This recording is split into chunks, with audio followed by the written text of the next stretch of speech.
The question I want to explore today is, what is a game? But not in the way that you think. I'm not going to define what makes a thing a game and sort things into that category or not in that category. Other people have done that. A lot of other people. And I don't think that's actually a very interesting question. I mean, half of my work as a game design weirdo is to take a thing and shove it at you and say, is this a game? Is it? Play it. Play it. I dare you. Please buy my games. Some of them are kind of normal. When I say what is a game, what I mean is what makes a game itself. And there are people who will say, well, it's the mechanics, the rules. Because the theme doesn't matter, the art doesn't matter. If you re-theme it or do different art, the underlying mechanics are going to be the same, so the game will be the same, right? I don't think that's true. Today I'm going to look at 4 different games, or 8, depending on how you count them, and how their meaning is created and shaped by components, cultural expectations, and framing.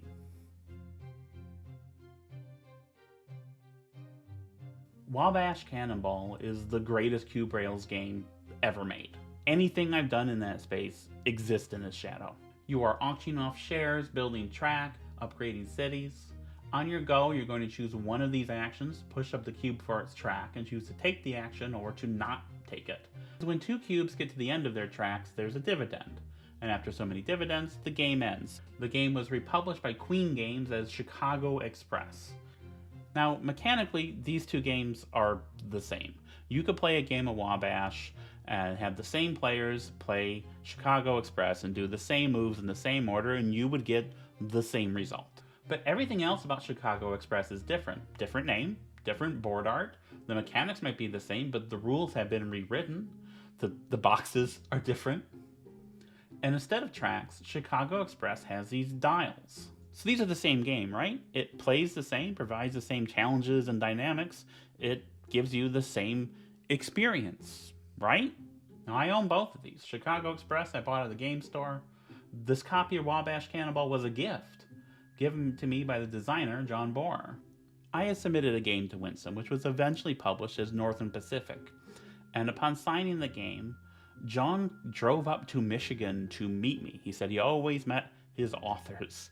And he bought me dinner and he showed me the changes he had made to my game, told me a bit about the business, was very charming, and then gave me this copy of Wabash Cannonball as a gift.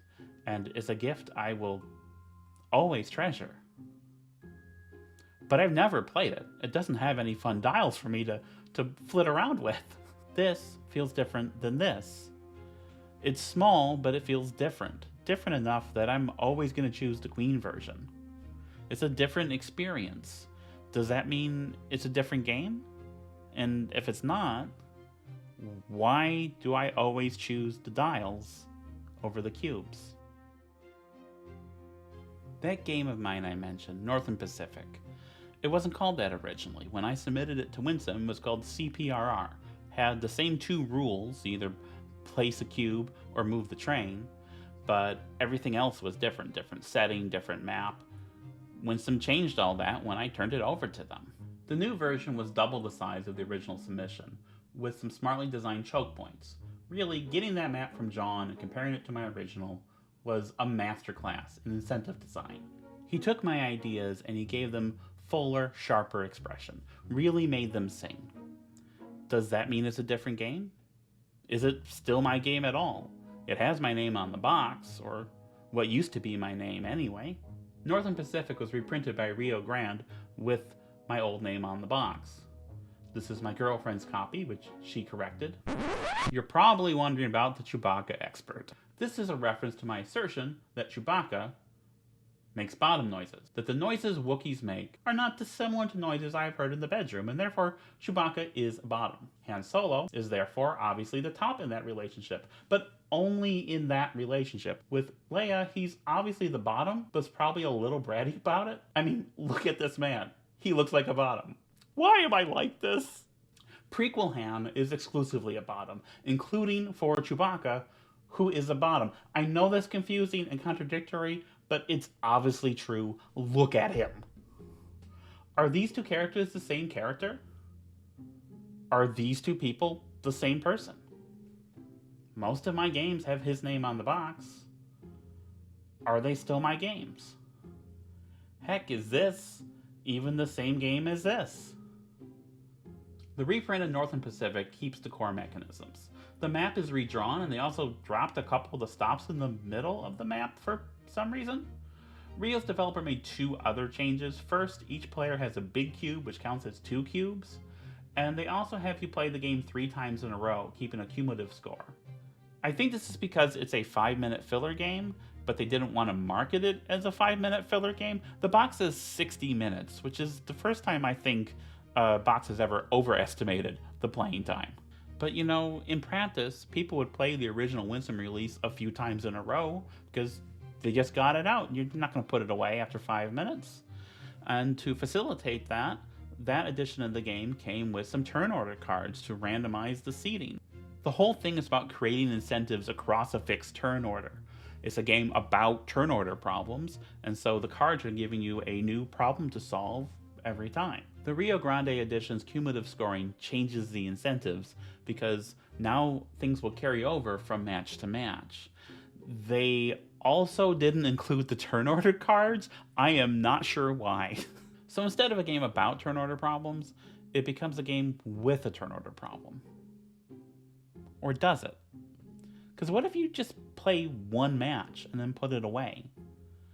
Played in isolation, does it have a turn order problem? Is it about turn order problems? Those cards in the Winsome edition only exist because we assume you're going to play more than one game in a row, but the rules don't tell you to do that. That's just a cultural expectation. Is what we do with 5-minute filler games. That cultural expectation that exists outside of the game is part of its framing, a source of meaning. It's what makes it a game about turn order problems, despite the fact that that expectation is not present in a single individual match of the game. So, is it part of the game? How about this? Is this part of the game? 60 minutes sets a different expectation. The box cover and the board are both pretty drab. It makes the thing look like, well, like a train game instead of a 5-minute micro game. Is the box art a source of meaning? Is it part of the game or only the thing the game fits inside? What if the game and the container are one and the same? Matilda Simonson's Turncoats is a masterful study of sideways incentives and group dynamics. It's sharp and elegant and subtle and beguiling. I really love this game. And those qualities are reflected in the form as much as in the function. The bag opens up and there's your board and all your pieces. The presentation also frames the game as something older than it is. Makes it feel like a traditional game, like Nine Men's Morris or Fox and Geese. Games that people made by hand for centuries. Games that have an air of mystery about them. We don't know when they were invented or by who. And obviously we know who invented this game and when, but the game invites us to pretend that we don't. To imagine that centuries ago, strangers gathered in a darkened ale house, eyes darting, holding the stones in their hand, trying to outsmart each other. As the stones press against their skin, their hands sweat, just like centuries later they cause my hands to sweat. It's a human, tactile thing connecting me to the people of a fictional past. A magic spell that would be absolutely broken if the game was presented any other way. It's not a surprise that Simonson originally designed the game to be part of a LARP, an object that you and your party could find in a cave. There's another way that the game frames itself as something older, and it's this dodecagon in the center. It's clearly not like the others, but how is it not like them? The rulebook doesn't tell us, and that absence is, in and of itself, a type of framing. When Dan Thoreau had the designer on his podcast, he asked her about this space. So nowhere in the rules that I recall does it say that space is inaccessible? It is. I can confirm that I don't mention it anywhere. People just assume it anyway, and they're correct. So I actually really like that. I think it speaks to that it's playing with our assumptions a little bit in order to keep its rules thin. I think it's just as likely, though, that someone might assume the opposite. Traditional games are folk games, prone to regional variation, and when a game goes back thousands of years, we have no way of knowing if we're playing by the same rules as our ancestors. Rules are funny things. We treat them like they're immutable mathematical laws, but they're not. They're written by humans, read by humans, interpreted by humans, misinterpreted by humans. And that writing, that reading, that interpretation, those human things, are also sources of meaning, are also things that make a game itself. Video games more or less teach you as you go along, and you don't need to know how they work. They run themselves. If you want to make an attack, you don't need to know how it calculates attack damage. You just push the button and it does it for you. But with a board game, all those guts are laid bare, and you need to understand them intricately. You need to know how they all fit together and work, because if you don't, then they don't. This is often seen as a disadvantage of the form, but I think it's actually its greatest strength. Because board games are systems made concrete and visible, and because you need to understand those systems in order to do anything with the game, they're actually phenomenal tools for helping people to understand systems, especially systems of oppression, which is, kind of my whole deal with my more serious designs. But all this makes it sound like I'm saying that learning the rules is a prerequisite to playing the game, but separate from it. And I'm not saying that, because I think learning the rules is itself a form of play and a source of meaning. And nowhere, I think, is that idea given fuller form than Lock. Lock is a series of puzzles. Yes, puzzles are games, and no, I'm not going to explain this. Where you cross out words that have specific powers, allowing you to cross out other squares with the goal of crossing out all the squares. And the book opens with the titular word, lock, and tells you exactly how it works. It does the same thing for the second word, to lack. But then the game is like, there's a new word, and it does something new. I'm not going to tell you what that is. You're smart.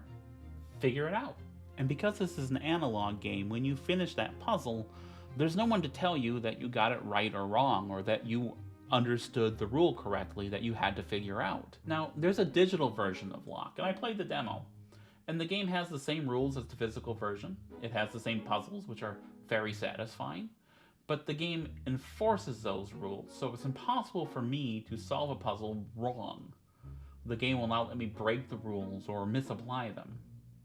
The same rules, the same puzzles, the same look, but the meaning of it is different. And so, these are different games.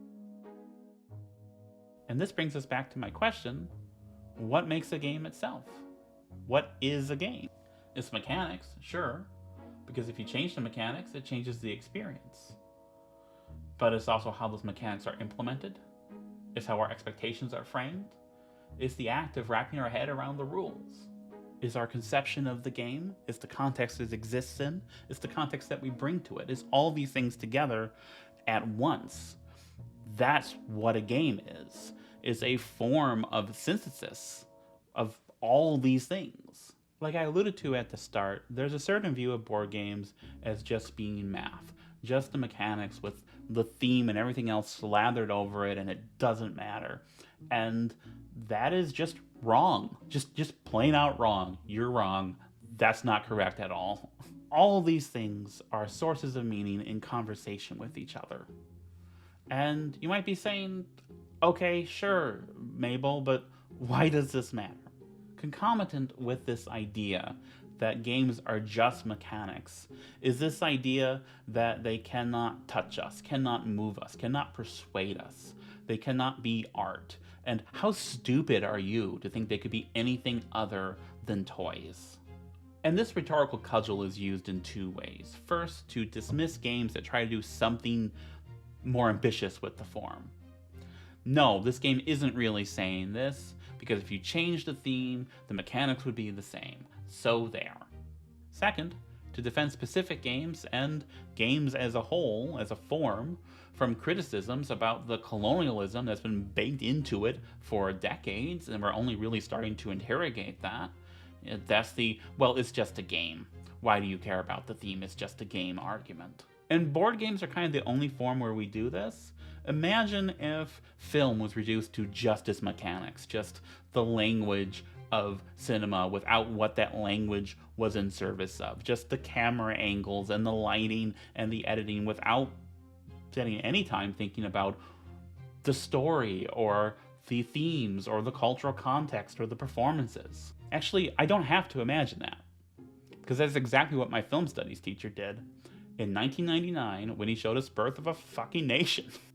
Ignore the odious message. Ignore the story it's telling so you can appreciate the storytelling and the craft. Storytelling and craft, which, by the way, was bog standard for the time. Everything Griffith did, someone else did earlier and better. Like film, games are a form of synthesis of all these elements coming together or failing to. There are plenty of games where the message and the mechanics are diametrically opposed. You got that good old ludonarrative dissonance. And there are games where the creators either aren't thoughtful about what they're saying or aren't aware that they are saying something. But everything does. Every work of art says something because that's what art is. And I think it helps all of us, both artists and audience, to understand and think more deeply about all the different ways that our form creates meaning.